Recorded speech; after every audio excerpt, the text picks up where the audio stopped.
and asked if I was available to provide the security protection for Meghan because things were just getting out of control. There was death threats coming in. In the past years since Harry and his family left the royal family in the UK, I have read and seen a lot of information, both defending and criticizing. But I have never encountered content that makes me feel both funny and angry at the same time. Never before has the offender become the victim so brazenly. Just making this video made me so angry that I can't describe it. Right now is what makes me so frustrated. King Charles reportedly made a significant misstep by evicting Prince Harry and Meghan Markle from Frogmore Cottage without considering the long-term consequences. This decision, following Harry's release of his memoir, Spare, left the couple without a base in the UK and has prevented them and their children from returning as a family since 2022. Royal commentator Tom Quinn suggested that this action has caused substantial resentment from Harry and Meghan, as it undermines the king's relationship with his grandchildren. While Charles is concerned with maintaining a slimmed-down, cost-effective monarchy, he didn't fully anticipate the negative impact this eviction would have on family dynamics and his grandchildren's connection to the UK. It's that hateful Tom Quinn again. Royal commentator, who is Tom Quinn? Who is he that gives out such crazy, arrogant information? How can one stand aside and judge royal decisions without understanding the full context and complex factors? Tom Quinn seems to style himself as an expert on royal matters, but does he really understand what's going on behind the doors of Buckingham Palace? Quinn's comments not only lacked sensitivity, but also revealed an unacceptable arrogance. His criticism of King Charles without considering the heavy pressure and responsibility that a king faces is worthy of criticism. The decision to evict Harry and Meghan from Frogmore Cottage was not a spontaneous action, but the result of many considerations about the long-term interests of the royal family. Quinn may think she understands everything, but the reality is that no one other than insiders understands all the difficulties and challenges the royal family is facing. Making such one-sided comments not only misleads the public, but also hurts the people involved.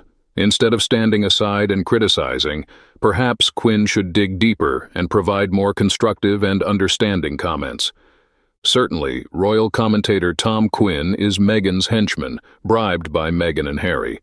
How can one person judge royal decisions that are so biased and lacking in objectivity? It seems that Quinn was influenced by the promises and manipulations of Meghan and Harry, leading him to make arrogant and unfounded comments. Personally, I am completely on the side of King Charles. His kicking Harry and his family away was the right thing in this life, and taking away his title makes me even happier. Repeat, it was the right decision. The kids were acting like half in, half out was acceptable, totally ignoring the late Queen's decision. They needed a clear and tangible message, and being evicted was the clearest, most tangible message possible. They want their privacy. They want to leave the royal family.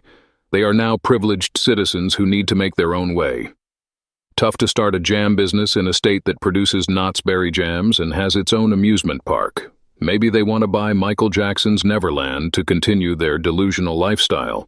Being a practical man, King Charles could not justify a property sitting vacant.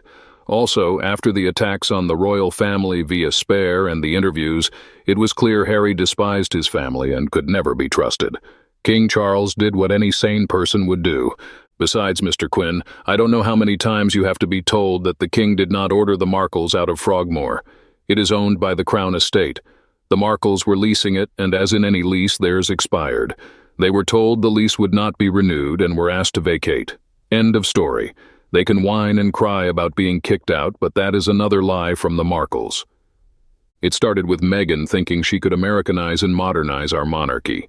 She stated on American TV that she would hit the ground running, and that Brits could vote Harry in as the king, showing she thought monarchs were voted in like presidents. She refused to fit into the family. She obviously believed Harry telling her he could put the crown on her head. All Disney-ish fantasy. Meghan lives in the land of fantasy. She thought by marrying Harry she would become a princess, live in a castle, and would be queen one day. This is all because she did not read up on the royal family or the traditions that go along with being a member. Like everything else Meghan does, she does it without any forethought, and when it doesn't go her way, as in friendships, discards it and moves on.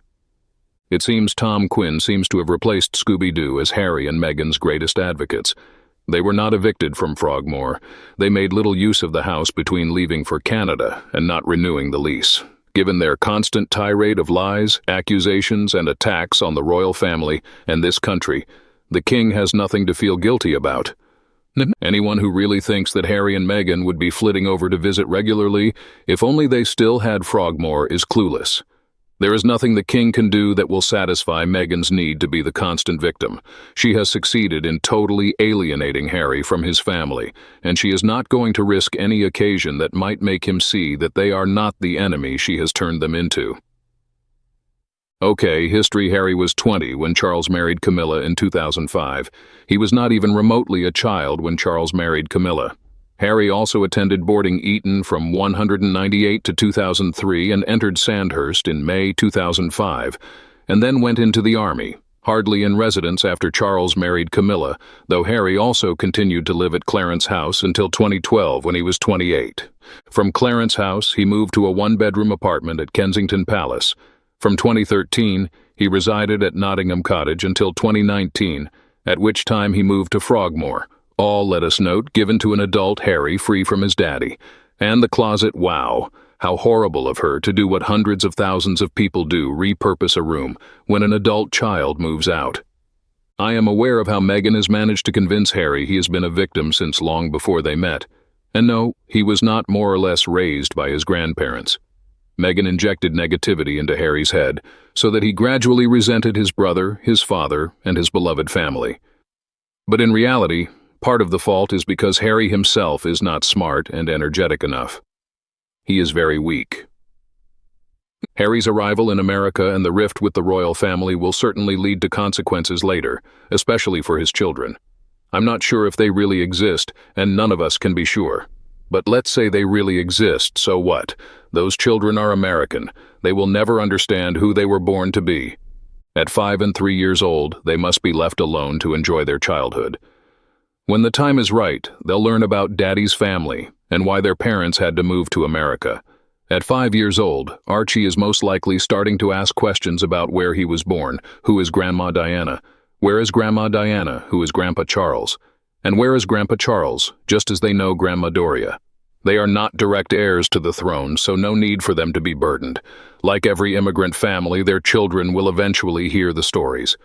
King Charles wasn't seeing the children anyway. They only brought Lily once, whilst the family were all doing royal duties elsewhere, and then they met up with his grandma the Queen so she could meet her great-granddaughter, only for them to be told no for a photo. That was the last time she and Archie came to Britain. As said above, let me make it more clear, King Charles did not evict them from Frogmore.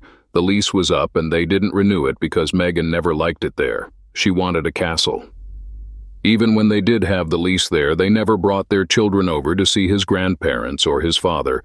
There was nothing stopping Henry from bringing them to any of the family gatherings or just to visit the king. The palace has always maintained, given prior notice, they would accommodate the family on one of the royal estates, but of course none of this was acceptable to Henry and Nutmeg. Why? They need a UK address, Highgrove Estate, and a base to work from, so they are sticking to their guns in order to get the level of security they believe they are entitled to, worldwide. Nutmeg will say she will not visit until these demands have been met. She will never be able to sleep at night being left out of the family photos, Henry, Archie, Lilbet, and King Charles. But there is no doubt the main gain to them is security. Once they have what they want, they will get as much fodder as they require for Netflix, then turn on the royal family once again. They cannot be trusted. William's children have nothing in common with their children. I hope William and Catherine think king and hard before going along with the coming together with Harry's family, with or without Meghan. But make no mistake, Harry was only allowed to return because King Charles is his biological father. But in reality, the people never forgave him, and he would be booed and pelted with tomatoes when he came here. Surely Harry's return to the UK doesn't have any good purpose, so let's let the air in the UK be fresh. In particular, I hope that cowardly people will never take the children out to demand anything. The children never really traveled there, or anywhere, so they didn't need the house for the kids. Meg never wants to come back, so she doesn't need it. Harry really prefers to stay in a hotel where people wait for him. They hadn't been paying any rent because the money that was supposed to repay their personal additions to the house was instead being used to offset any rent payment. So I imagine Charles and the Crown Estates were tired of that situation. When aren't the Sussexes resentful and angry over something someone has done? That shouldn't even be a consideration since they will never be satisfied or have any gratitude. The right decision was made. They didn't really want Frogmore. They just don't want anyone else to be able to have it either. That resentment should be the other way around. Harry has done all the damage on his own. There was no reason not to kick them out of that home. They were never going to bring those children to the UK. Here in the US, they haven't been seen in years. The narrative that King Charles's decision has somehow wronged Harry and Meghan overlooks a critical point. The couple's actions have repeatedly undermined the dignity and unity of the royal family. From the explosive interviews to Harry's tell-all memoir, their actions have consistently fueled public controversy and strained family relations. Harry's revelations, whether driven by a desire for truth or personal vendetta, have undoubtedly inflicted deep wounds, casting a long shadow over the monarchy's efforts to maintain a united front. Moreover, the notion that Harry and Meghan were planning to maintain strong ties with the UK, particularly through their children, seems more like a convenient storyline rather than a reflection of reality. The couple's move to California and their apparent contentment with their new life there suggest that returning to the UK was never a genuine consideration. Their children, Prince Archie and Princess Lilibet, have barely made public appearances even in the US, further indicating that integrating them into royal life in the UK was not a priority. King Charles's decision to evict them from Frogmore Cottage can also be seen as a necessary step to protect the integrity of the royal institution. Allowing Harry and Meghan to retain a residence in the UK would only serve to legitimize their sporadic engagements with royal duties, while benefiting from the privileges they chose to abandon. In a time when the monarchy is under constant scrutiny for its expenditures and relevance, Charles's move underscores a commitment to a more streamlined and accountable royal family. Furthermore, it is essential to acknowledge the broader context of King Charles's actions. He is navigating a delicate balance between modernizing the monarchy and preserving its traditions. His decision to remove non-working royals from enjoying certain privileges aligns with his vision of a slimmed-down monarchy, focused on those who are actively contributing to its public role. This approach is not only pragmatic, but also resonates with the public's growing demand for transparency and accountability. In conclusion, the resentment attributed to King Charles's decision should instead be redirected toward understanding the complexities of the royal family's internal dynamics. Harry and Meghan's choices have set a course that inevitably distances them from their royal roots. King Charles's actions, while seemingly harsh, reflect a necessary response to protect the monarchy's future amidst ongoing challenges. In addition, even if they still leased it, would they have brought the children over to Britain to see any royal family members? No, of course not. They have had 4 years to make amends, apologize, stop their attacks and their constant untruths, but haven't. 4 years to bring Archie, 2 years for Lilibet to meet the family, but they haven't. Now we have daily reports again, just like last year, of Harry supposedly looking to buy a UK property, which of course is another one of their ways to put the feelers out, get attention, but thankfully will come to nothing. Harry and her won't spend millions of their own money for a UK holiday abode. Meghan definitely will not show her face here, and Harry won't be allowed to bring the children without her, so why all this pretense? Tom Quinn really will have to try harder to try and dupe us into believing anything he says, as so far all he has proved is that he is a Scooby replacement, and like his predecessor, he knows nothing. It may also be possible, I think Henry feels if he bleeds on long enough, his father will give him another home on the Highgrove estate along with the level of security he is demanding, win for Markles, and just to make it look good, maybe the children will visit once or twice to get a Kodak moment. Duty done. They are doing to Charles what they did to our late Queen and Prince Philip. Their PR team is certainly putting on the pressure where King Charles is concerned, who seems to be allowing it to cloud his judgment. It's perplexing how Meghan Markle previously expressed dissatisfaction with Frogmore Cottage, deeming it too small and beneath her status, only to now express dismay over being evicted from it. Her previous comment suggested a desire for grandeur and a home more befitting of her perceived status, which contrasts sharply with the current narrative of victimhood. If Frogmore Cottage was indeed inadequate for her needs and aspirations, as she implied, then why the sudden outcry when asked to vacate? The suggestion to purchase their own residence, funded entirely by their own means, seems like a logical step for a couple vocal about financial independence and personal sovereignty. In the broader context, this situation highlights the complexities of balancing personal desires with public expectations, especially within the royal framework. Meghan and Harry's journey towards financial independence and autonomy was intended to distance them from taxpayer funding and royal obligations. Yet, criticisms of the royal family's handling of their accommodations ring hollow when considering their own choices and statements. As they navigate their new life in the United States, where they reportedly reside largely out of the public eye, the question of financial responsibility and personal accountability becomes increasingly relevant. Their decisions, both past and present, continue to shape public perceptions and influence ongoing discussions about their role within and outside of the royal family. Of course, Harry and Meghan do not bode well for the King or Prince William and his. They are not friends. Just imagine having spies on your property or people who are connected with them and visiting, taking photos of God knows. No privacy left. I feel sorry for the two children, but that would have been the worst decision. Meghan has Harry under her thumb and probably has no warm feelings for them, Catherine. Even before Meghan, Harry seemed to have disliked and was jealous of his brother. I can't imagine that will change. Next, the Duke and Duchess of Sussex were ordered to evict the property in Windsor back in early 2023 after Harry released his bombshell memoir, Spare, in a move that essentially left them with no base in the UK. Ordered to evict? Oh dear, oh dear, oh dear. They were asked to leave the property, not asked to evict the property. Just in case it has still escaped anyone's notice, because it has escaped Mr. Quinn's, King Charles does not own Frogmore. Mr. Quinn, I very much doubt that you have any access to the royal family unless it is just Henry and Rach, so you do not have a Scooby what the king is thinking. And having a base at Frogmore did not make Henry or Rach bring the grandchildren to see their grandpa, plucking things out of thin air. Mr. Quinn, as far as I am concerned, and as I frequently say, I am only speaking for myself. The gruesome are getting exactly what they are entitled to as non-working, non-respectful members of the family dollar. When they ran away, the late Queen told them there is no way that the public are being saddled with paying for your extravagant alterations when you are not living there. She, rightly, made them pay back the money.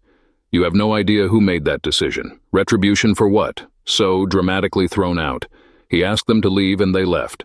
I am absolutely sure that his decision was heavily influenced by Harry and Meghan's rudeness and entitled attitude.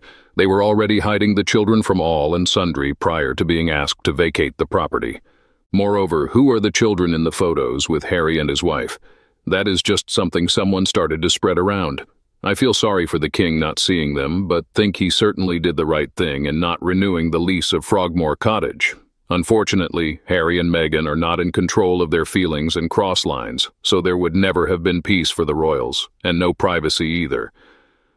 The king's grandchildren can always stay with him when visiting the UK. It is their mother who refuses to stay with any of her husband's family. King Charles did the right thing by evicting them. They have created nothing but heartache for the entire royal family since they left.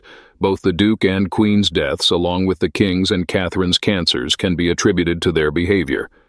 Even though it is true that they do not have the ability to live their life in any way that they choose, I believe that each of them has different ways of thinking than Harry does. Diana, the Princess of Wales, is quoted as saying that Prince William is dutiful, whereas Harry is described as an airhead like me, although I didn't agree with her assessment. The Prince of Wales was brought up with the knowledge that he would one day become a prince. Having grown up during a time when the monarchy was not as endangered as it is now, and press interference was not as severe, he has, on the other hand, enjoyed a relatively painless life up until the age of 70. In the words of Prince Harry, he is more profound, smarter, and has always had my back.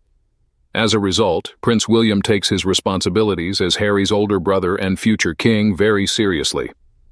Considering that Harry claimed in television interviews, which you can watch on YouTube, that he turned to Prince William when he was depressed, that he got him help, counseling, and that both of them are involved in mental health charities and set up heads together, He must be deeply hurt by what Harry said because he was unable to approach the family when Meghan appeared to be in need of assistance. The Prince of Wales is a far more resolute individual, in contrast to Harry, who has always been spoilt and easily hurt. He is more concerned with what is not than with what might have been. If you watch the television interview that is available online, he discusses the ways in which the death of his mother, the sale of her death photos, and the intervention of the press impacted him. In his statement, he expressed his desire for his mother to be proud of him and declared, "I wouldn't let it break me." In my opinion, he is aware of his position in the world, that Diana was right when she said that he is dutiful and that he will be an excellent candidate for the position of king. Catherine is a good example of how he was able to find his equivalent.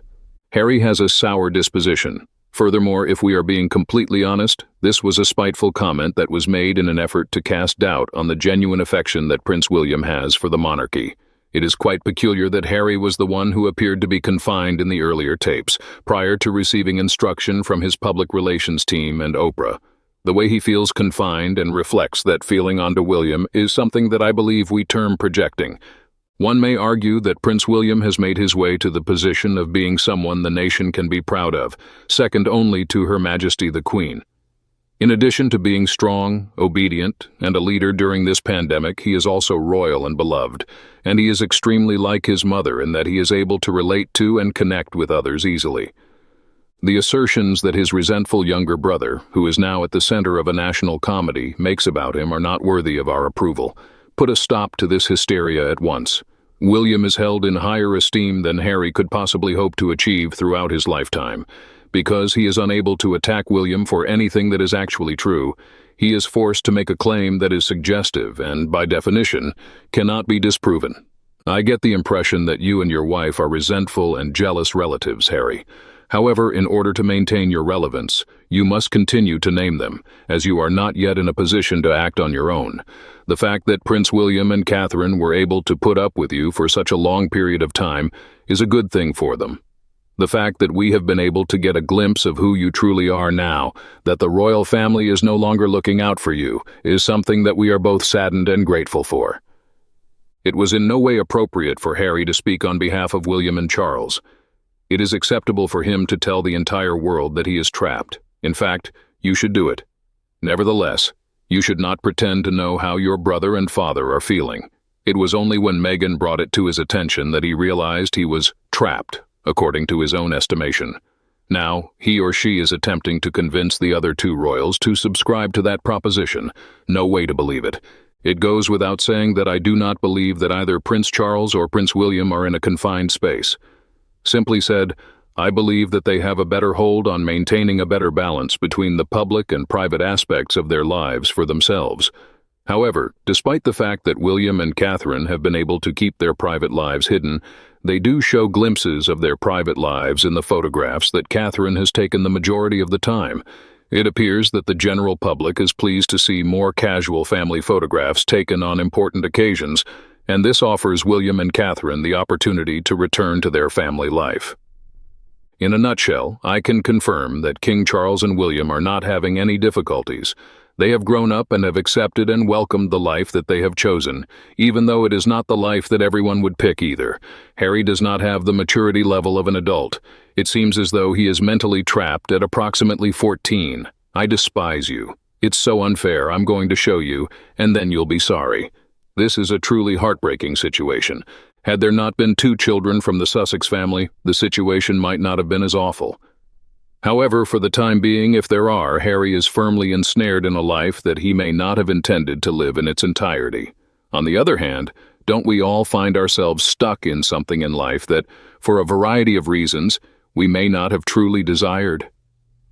As a result of the fact that Harry is a dithering half-wit with the brains of a drug addict, whenever he opens his mouth, he is making up nonsense. He has made it very plain to the entire world that he cannot be trusted to tell the truth, and that he is simply telling his own hallucinations that are caused by brain damage. He is unable to escape the fictitious universe that an idiot has created, and you can bet your bottom dollar that this is the real truth. One may say that the king and his eldest son are 2 distinct kinds of men. This is a really accurate statement. They have taken pride in their ancestry and are constantly working to improve themselves. The late Queen and her most beloved Prince Philip are two examples, working from the vantage point of King Charles and Williams, who are now members of the royal family. There has been nothing that has prevented them from becoming what they want to be. For many years, they had put in a lot of effort in order to pursue their dreams regarding the issues that were most important to them, which included farming, food sustainability, climate change, and earthshot. Following in the footsteps of Prince Philip's, a man who was much ahead of his time about climate change, and his Duke of Edinburgh awards, which are still being given out today all over the world, are the following. Back in the 1960s, there was something that had an effect on my simple life. Harry appears to have taken a different perspective on his life, utilizing his status in the royal family to obtain what he desires without any intention of giving anything back. He appears to have viewed his life in a different way. Therefore, when he became aware that his family and our Queen had started to reject his demands and actions, he came to the conclusion that he was unable to escape his situation. The unpleasant reality is that he has demonstrated to the entire world that he is and has always been a self-centered little shit. If Prince Charles and Prince William are unable to escape their predicament, then why does Prince Harry become agitated when he is seated in the third row at a royal event? Why does he not put his title of prince in abeyance? Moreover, he led the life of a commoner. He and his controller demanded titles for his children as soon as the Queen passed away. What was the reason for this? Because both his words and his behavior are so perplexing, I find it hard to think that he is even aware of what is taking into account. It was suffocating to Harry, and he complained a lot about it.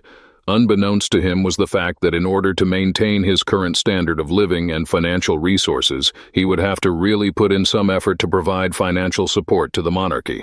He came to the conclusion that he did not want to work for the monarchy. That's fine. Be sure that no one other than his father was concerned. He was starting to give me a headache. The moment he decided to defame his family, the monarchy, and his nation was the moment when everything began to go from bad to worse. To be able to survive, it is necessary for everyone to labor. It is not entirely pleasant in every way. You have to accept it and move on with your life. He is a spoiled brat who has never matured into an adult. There are times when I find myself feeling terrible for Meghan. She is a mother to 3 children. I believe that he was able to sideline himself with the assistance of his wife Meghan when he stomped his foot, quit, and left the working royal family. He then fled to Canada and then on to the United States of America in order to become a prominent figure and extremely wealthy. Unfortunately, he was too foolish to recognize that he and Meghan were really affluent and could have lived a very comfortable lifestyle, but his wife wanted fame and to be extremely wealthy because she wanted to be famous. As a result, rather than leading a comfortable life, they began on a path that involved signing large contracts to defame the very people who have loved and protected them throughout their lives. Because he believes that he is always right. He has no one else to blame but himself, yet he will never change his view about this. And then, up until this point, Meghan's treatment of him by treating him like a servant. He is being marginalized as a result of Meghan's persistent deception and manipulation. The fact that Harry would sooner believe her narcissistic lies than the reality of his own family was another reason why he made a contribution. Due to the fact that he is such an emotional child, he continues to refuse to believe anyone else. His perception of her actions is that she is not actually nasty or bullying. He is either oblivious to the reality that he is being marginalized, insulted, and trivialized in his own life and marriage, or he is consciously oblivious to the fact that he is experiencing these things. There is no connection between King Charles and Prince and this matter. His actions are his own responsibility, and he will have to bear the repercussions of those actions, both in the short and the long term. To be more precise, Harry detached himself by leaving the United Kingdom. In addition to this, he was not the Crown Prince's firstborn child. It is impossible for it to function in the manner that Harry desired it to. However, he was aware that the position of top dog had already been occupied by someone else. Rather than being Harry's birthright, it is rightfully Prince William's birthright. All of us are aware of this and comprehend the logic behind it. At any given moment, there can never be 2 kings at the same time. This man, Harry, is a complete idiot, and his wife has no idea what a monarchy is. Well, that's all for today's video. Thank you very much for watching our video, and I want to know what you think about these issues. Please express your opinion in the comments below. Hope you will always be cheerful and happy. Don't forget to support us by liking, sharing, and subscribing to the channel. Goodbye and see you again in the next videos.